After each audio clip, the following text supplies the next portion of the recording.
નમસ્કાર, આપ જોઈ રહ્યા છો નેશન પ્લસ ન્યૂઝ. હું છું આપની સાથે Hiral Pandya. Dholera special investment reason એટલે કે ધોલેરા સરના પીપળી નજીક નિર્માણાધીન ગ્રીનફિલ્ડ ઇન્ટરનેશનલ એરપોર્ટ પર પ્રથમ વિમાનનું સફળતાપૂર્વક લેન્ડિંગ કરવામાં આવ્યું છે.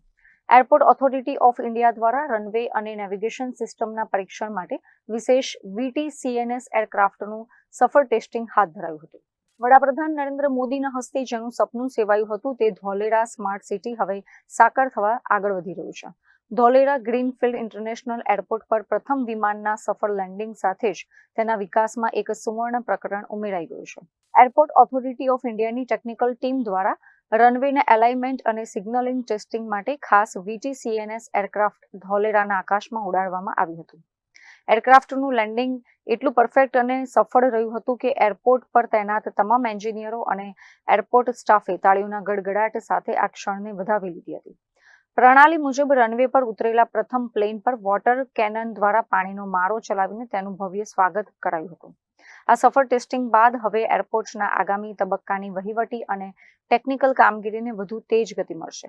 ઉલ્લેખનીય છે કે વડાપ્રધાન નરેન્દ્ર મોદી ધોલેરા સરને ટકાઉ ઔદ્યોગિકરણ માટે વૈશ્વિક માપદંડ તરીકે વિકસાવવાનું એક મજબૂત વિઝન ધરાવે છે. તેમના નેતૃત્વ હેઠળ જ ધોલેરા ભારતનું પ્રથમ ગ્રીનફિલ્ડ સ્માર્ટ સિટી અને અદ્યતન મેન્યુફેક્ચરિંગ સેક્ટરનું અગ્રણી કેન્દ્ર બનવા જઈ રહ્યું છે.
Bureau report, nation plus news, Dholera.